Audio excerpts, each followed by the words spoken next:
ગુજરાતમાં શરૂ થયું રાજસ્થાનના યુવકોનું આંદોલન 200 કરતા વધારે બેરોજગાર યુવાનો ગાંધી આશ્રમ આવી પહોંચ્યા છે। કોંગ્રેસે ગુજરાતમાં 10 લાખ રોજગારી આપવાનું એલાન કર્યું છે। રાજસ્થાનના સીએમ અશોક ગેહલોતે વચનો પૂર્ણ ન કર્યાનો આક્ષેપ સાથે રાજસ્થાનથી 200 જેટલા બેરોજગાર યુવકો ગુજરાત આવી પહોંચ્યા છે। ગુજરાતના યુવાનો કોંગ્રેસની વાતોમાં ન આવે તેવી પણ વિરોધકર્તાઓ અપીલ કરી રહ્યા છે। જ્યાં સુધી અશોક ગેહલોત મળશે નહીં ત્યાં સુધી આંદોલન ચાલુ રહેશે। આગામી સમયમાં ભારત જોડો યાત્રાનો પણ વિરોધ કરીશું। ગુજરાતમાં દરેક જગ્યા પર કોંગ્રેસનો વિરોધ કરવાની વાત વિરોધકર્તાઓ કરી રહ્યા છે।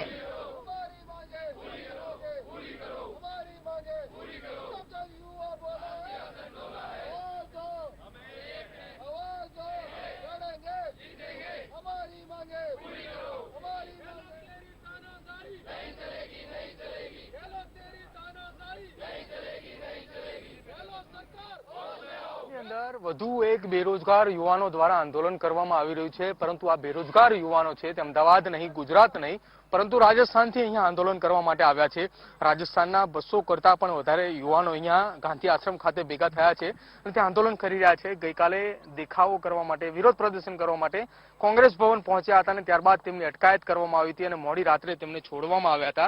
ત્યારથી મોડી રાતથી લઈને આજે સવાર સુધી તમામ લોકો ગાંધી આશ્રમ પાસે આવેલા મેદાનની અંદર આખી રાત વિતાવી હતી અને પોતાની માંગણીઓ પર હજુ પણ અડગ છે અને જ્યાં સુધી માંગણી ના સંતોષવામાં આવે ત્યાં સુધી આખી રાત આ મેદાનમાં વિતાવવાની વાત કરી રહ્યા છે અને સાથે દિવસ દરમિયાન ગાંધી આશ્રમની અંદર પણ બેસવાની વાત તેઓ કરી રહ્યા છે। તેમની સાથે જ આપણે વાત કરીશું આગળનો કયો પ્રકારનો તેમનો કાર્યક્રમને રૂપરેખા રહેશે, કયા પ્રકારની આગામી તમારી રણનીતિ રહેશે કે જેને લઈને આપ જે તમામ લોકો 200 લોકો અહીંયા આવ્યા છો, કેટલા સમય સુધી અહીંયા રહેવાની આપ વાત કરી રહ્યા છો?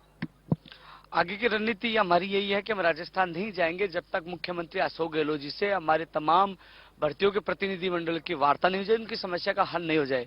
क्योंकि राजस्थान में मुकदमे दर्ज कर दिए, जेल में डाल दिए और हमें यहाँ हिरासत में लिया गया। हमने 150 किलोमीटर डांडी यात्रा निकाली, पैदल चले, छाले पड़े, कितना बरसात में हमने सहन किया, धूप, मंदिरों में सोए हैं, सड़कों पर सोए हैं, लेकिन हम तानाशाही बर्दाश्त नहीं करेंगे और हम लोग आर पार की लड़ाई लड़ेंगे। क्योंकि कांग्रेस सरकार को झुकना होगा, क्योंकि हमने समर्थन दिया था, हमारी वाजिब मांगे, उन्होंने वादे किए थे, बजट की घोषणाएं, लिखित समझौते मंत्रियों के, लखनऊ समझौता, तो हम झुकने वाले नहीं है। हम लोग जब तक राजस्थान में नहीं जाएंगे, जब तक मुख्यमंत्री हम सबको बुलाकर वार्ता नहीं कर ले, समस्या को हल नहीं कर ले, हम नहीं जाने वाले। क्योंकि 2023 भी दूर नहीं है, यहाँ भी चुनाव है, यहाँ कांग्रेस के जो भी नेता आएगा, चाहे मुख्यमंत्री जी क्यों ना आए, हम उसका भी विरोध गुजरात में रहकर विरोध करेंगे। और फिर भी सरकार नहीं जागती है तो भारत जोड़ो की जो राहुल गांधी जी की यात्रा भारत जोड़ो, उसको जाकर राजस्थान का युवा रोकेगा। બિલકુલ, રાજસ્થાનના યુવાનો આપ છો અહીંયા, પરંતુ વિધાનસભાની ચૂંટણી ગુજરાતમાં છે, તમારું વિરોધ રાજસ્થાનની અંદર જે ભરતી નથી થઈ તેને લઈને છે, તો ગુજરાતની અંદર વિરોધ પ્રદર્શન કેમ? इसलिए कि हमने जब भी वहां धरना प्रदर्शन किया तो मुकदमे दर्ज कर दिए, 4 मुकदमे दर्ज कर दिए, जेल में डाल दिए। यहाँ 10 लाख नौकरियां देने का वादा कर रहे हैं कि हम सरकारी 10 लाख नौकरियां निकालेंगे। तो राजस्थान में तो बता दीजिए आपने क्या किया अभी तक? पहले बजट की आपकी घोषणा अधूरी है। जो ई मित्र ऑपरेटर है उनके 1 अरब से ज्यादा सैलरी आज तक 1 रुपए नहीं दिया, वो सैलरी बाकी है। जो तमाम है जो युवा है इकट्ठे हो, चाहे पंचायत जैन भर्ती के हो, कहीं कनिष्ठ अनुदेशक के हो, चाहे विषय शिक्षक के हो, चाहे कंप्यूटर अनुदेशक के हो, जो 1 लाख भर्तियों की घोषणा की, और जो लंबित भर्तियां, नई भर्तियां, जो प्रदेश की जो तमाम 20 सूत्रीय मांगों को लेकर लगातार हमारा आंदोलन जारी है। तो यहाँ वोट की चोट और इनकी पोल खोलने आए कि यहाँ 11 मंत्रियों की ड्यूटी लगाई गई है। राजस्थान के 11 मंत्री यहाँ प्रचार प्रसार करेंगे, प्रभारी है, मुख्यमंत्री जी सीनियर ऑब्जर्वर है। तो हम लोग यहाँ खुला मोर्चा सरकार से लड़ने आए, हमारी मांगे नहीं मानी तो हम राजस्थान में नहीं जाएंगे। कांग्रेस के नेताओं का विरोध करेंगे, यहाँ की जनता को, यहाँ के युवाओं को बताएंगे कि राजस्थान में क्या हालात है। जब युवाओं ने आवाज उठाई तो मुकदमे दर्ज करके जेल में डाल दिया। हम उन वाजिब मांगों के लिए आए जो कांग्रेस सरकार ने, अशोक गहलोत जी ने जो वादे किए थे, तो उन मांगों को पूरा कराने के लिए आए हैं। हम राजस्थान जाने वाले नहीं है। हम लोग सड़कों पर सो रहे हैं, खुल्लों में सो रहे हैं, खाना में मिल नहीं पा रहा, हर तरह से हम परेशान है, दुखी है। 8वां दिन है, मुख्यमंत्री अशोक गहलोत जी ने और कांग्रेस सरकार ने अभी तक सुध नहीं ली कि राजस्थान के युवा दूसरे राज्य में जाके खुले में सो रहे हैं, सड़कों पे सो रहे हैं, हालात गंभीर है। किसी ने आज तक नहीं पूछा, लेकिन ये संवेदनहीनता है। कांग्रेस सरकार अपने आप को बताती है हम गांधीवादी विचारधारा की पार्टी है। मुझे तो लगता है ये हिटलरशाही और अंग्रेजी तरीके से, तौर तरीके से चलने वाली पार्टी है। यदि अपना आपको गांधीवादी विचारधारा से पार्टी मानती है तो युवाओं को बुलाए, उनसे वार्ता करें, उनकी समस्या को हल करें। બિલકુલ રાજસ્થાનના 200 કરતા વધારે યુવાનો છે તે અહીંયા ગાંધી આશ્રમ ખાતે પોતાનો વિરોધ નોંધાવી રહ્યા છે. પોતાની એક જ માંગણી છે કે પોતાના ગાંધીવાદી જે સરકાર કોંગ્રેસ કહી રહી છે તેને લઈને આ યુવાનો વિરોધ કરી રહ્યા છે. તેમનું એ કારણ છે કે પોતાના રાજ્યની અંદર જે ભરતી નથી થઈ તેને લઈને વિરોધ નોંધાવી રહ્યા છે.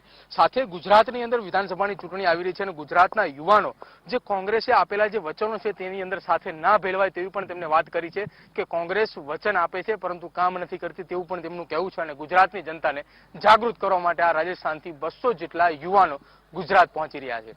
200 જેટલા યુવાનો જે બેરોજગાર યુવાનો છે તે ગાંધી આશ્રમ ખાતે પોતાનું વિરોધ પ્રદર્શન કરી રહ્યા છે અને ગાંધી આશ્રમ ખાતે હાલમાં પહોંચ્યા છે અને ગાંધી આશ્રમ ખાતે ગાંધી ચિંધ્યા માર્ગે પોતાનું વિરોધ પ્રદર્શન કરી રહ્યા છે. આગામી પોતાની જે રણનીતિ છે તે પણ અહીંયા ઉપસ્થિત રહીને તે નક્કી કરી રહ્યા છે. થોડા સમય પહેલા જ અહીંયા ગાંધીજીને નતમસ્તક કરીને પોતાની જે માંગણીઓ છે તે બોલી રહ્યા હતા અને માંગણીઓ સ્વીકારવાની વાત સરકાર સમક્ષ કરી રહ્યા હતા. આ સાથે હું આપને બીજી તરફના એ પણ દ્રશ્યો બતાવવા માંગીશ કે અહીંયા તમામ જે બેરોજગાર યુવાનો જે આવ્યા છે તે યુવાનો અહીંયા ગાંધી આશ્રમની અંદર સાફ સફાઈ કરી રહ્યા છે અને સાફ સફાઈ કરીને પોતાનો વિરોધ નોંધાવી રહ્યા છે. આગામી સમયની અંદર ગુજરાતની અંદર અમદાવાદ શહેરમાં જે કોઈ બી કોંગ્રેસના કાર્યક્રમો હશે તે તમામ કાર્યક્રમોની અંદર જઈને તે વિરોધ પ્રદર્શન પણ કરશે અને સાથે ગુજરાતના જે યુવાનો છે તે યુવાનોને કોંગ્રેસ સરકારે જે 10 લાખ રોજગારી આપવાની જે વાત કરી છે તે વાતને લઈને તે લોકો અહીંયા પણ વિરોધ પોતાનો દર્શાવશે કે રાજસ્થાન સરકારે કોઈ પણ પ્રકારની જે નોકરી આપવાના જે વાયદા છે તે વાયદા પૂરા નથી કર્યા, જેને લઈને ગુજરાતની અંદર ગુજરાતના યુવાનોને લઈને તે વિરોધ પ્રદર્શન કરશે. તેમની સાથે જ વાત કરીશું.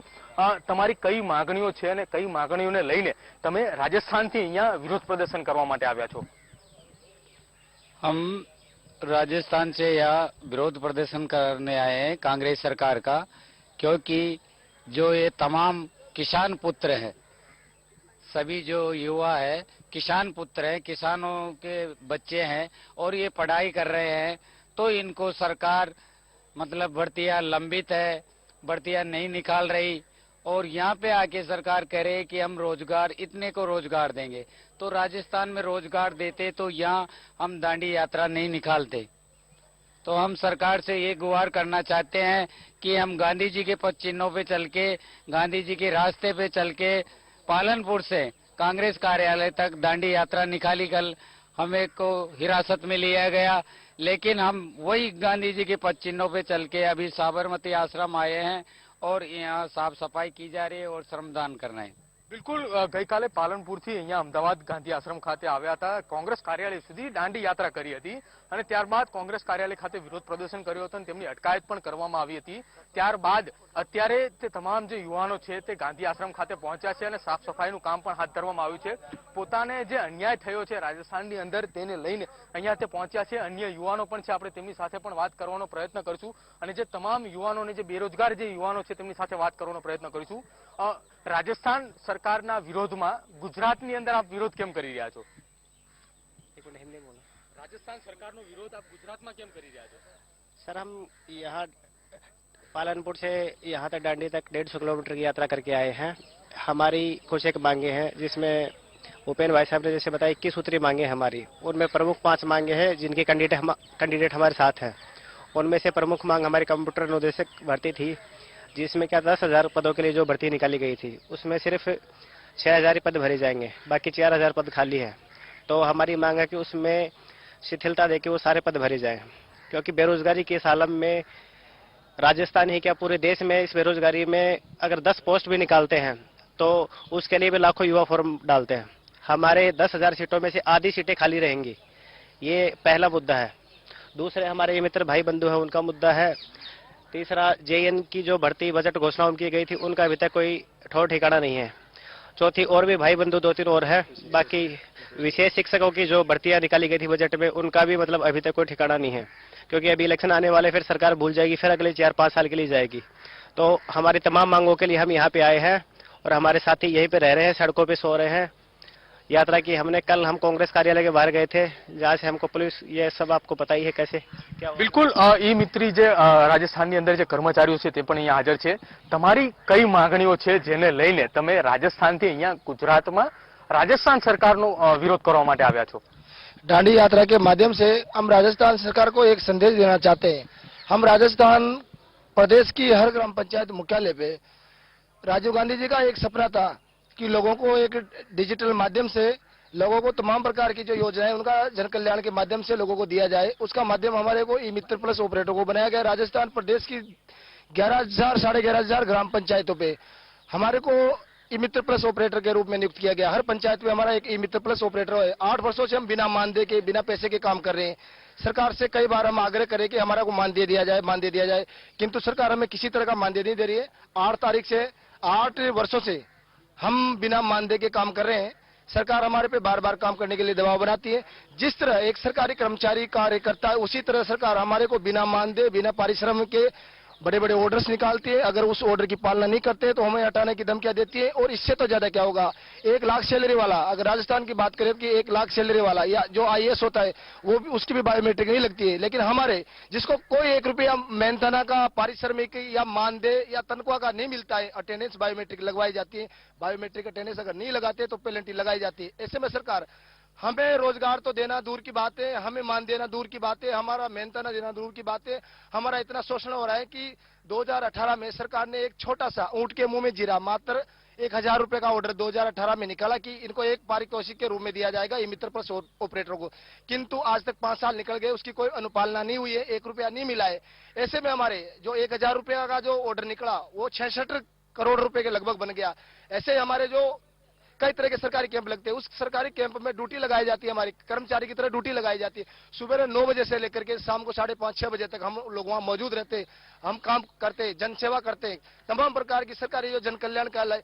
आज गहलोत जी जो पूरे इंडिया के अंदर चिरंजीवी स्वास्थ्य बीमा योजना का जो ढिंडोरा पीटते हैं राजस्थान से, उस चिरंजीवी स्वास्थ्य बीमा योजना में हम राजस्थान के जो 11,500 ई मित्र प्लस ऑपरेटर जो राजीव गांधी सेवा केंद्रों पर कार्यरत है, 8 वर्षों से बिना मानदेय के, बिना पैसे के काम कर रहे हैं। उन्होंने, हमारे कई लोग कोरोना से संक्रमित होने से भी शहीद हो गए हैं। બિલકુલ રાજસ્થાનના જે બેરોજગાર યુવાનો છે જે કામ કરી રહ્યા હતા, છેલ્લા 5 વર્ષ પહેલા જે ઓર્ડર થયો હતો કે 1,000 રૂપિયા આપવાની વાત હતી, તે માંગણી હજી સુધી પૂરી નથી કરવામાં આવી, જેને લઈને તમામ જે અલગ અલગ કર્મચારીઓ છે, બેરોજગાર જે યુવાનો છે, તે રાજસ્થાનથી અહીંયા ગુજરાતની અંદર વિરોધ પ્રદર્શન કરવા આવે છે અને તેમની માંગણી એટલી જ છે કે ગુજરાતની અંદર વિરોધ પ્રદર્શન કરશે। આગામી વિધાનસભાની ચૂંટણી આવી રહી છે, તેને લઈને ગુજરાત કોંગ્રેસનો વિરોધ કરશે અને રાજસ્થાન સરકાર આ વસ્તુ સાંભળે અને તેમની માંગણીઓ પૂરી નહીં કરે ત્યાં સુધી અમદાવાદ ખાતે અને શહેર રાજ્યભરની અંદર જે કોંગ્રેસના કાર્યક્રમો થવાના છે, તે તમામ કાર્યક્રમોની અંદર જઈને આ તમામ યુવાનો દ્વારા વિરોધ પ્રદર્શન કરવામાં આવશે, જેને લઈને આ યુવાનો હાલ અહીંયા ગાંધી આશ્રમ ખાતે ગાંધી ચિંધ્યા માર્ગે પોતાનું વિરોધ પ્રદર્શનની શરૂઆત કરી દેવામાં આવી છે। કેમેરામેન રાજેશ ગઢવી સાથે પ્રદીપ કચ્યા, VTV।